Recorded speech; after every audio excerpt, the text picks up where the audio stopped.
Assalamualaikum warahmatullahi wabarakatuh. Perkenalkan, nama saya Umi Rasyidah. Saya dari kelas 5 PAIB Universitas Islam Kyai Haji Ahmad Muzaki Syah, Jember. Di sini saya akan memaparkan materi kelompok 6, pengembangan instrumen evaluasi jenis tes, mata kuliah evaluasi pembelajaran PAI. Langsung saja ke pembahasan yang pertama, yaitu pengembangan instrumen evaluasi jenis tes.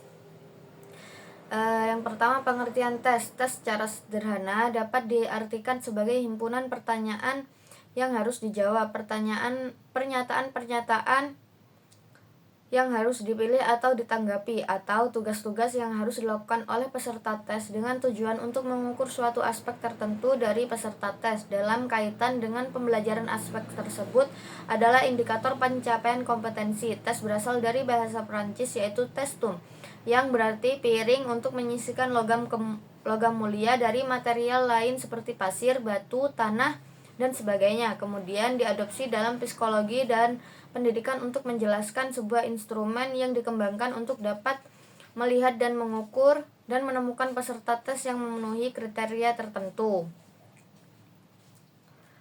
Tes pada dasarnya adalah alat ukur atribut psikologis yang objektif atas sampel perilaku tertentu. Dalam psikologi, tes dapat diklasifikasikan menjadi 4, yaitu tes yang mengukur inteligensia umum yang dirancang untuk mengukur kemampuan umum seseorang dalam suatu tugas.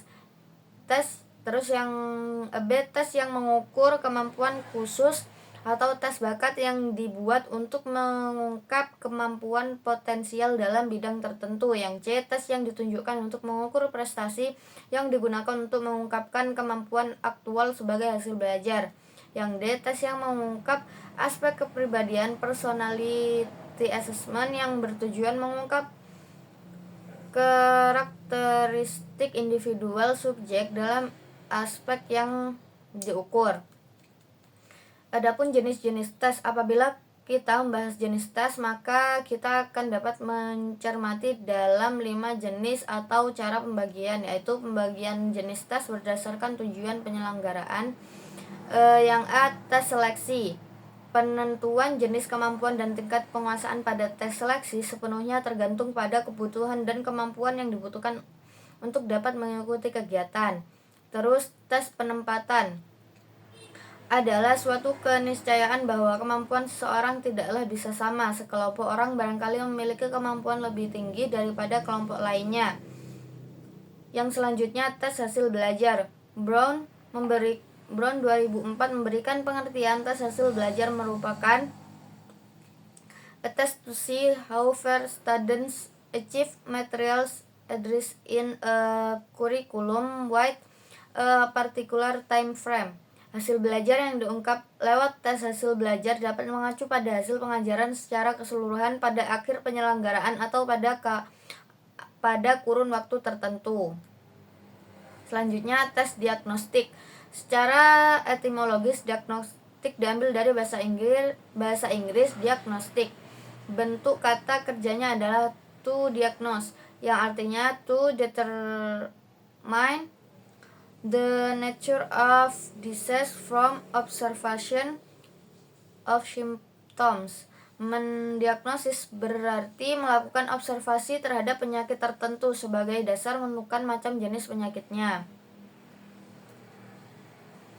Jenis tes berdasarkan tahapan waktu dan penyelenggara. Ada tes masuk, tes formatif, tes sumatif, prates, dan postes.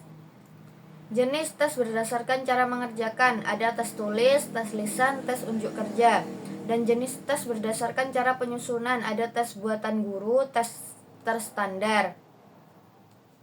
Kesimpulan dari pemaparan yang barusan, yaitu tes secara sederhana dapat diartikan sebagai himpunan pertanyaan yang harus dijawab, pernyataan-pernyataan yang harus dipilih atau ditanggapi, atau tugas-tugas yang harus dilakukan oleh peserta tes dengan tujuan untuk mengukur aspek-aspek tertentu dari peserta tes.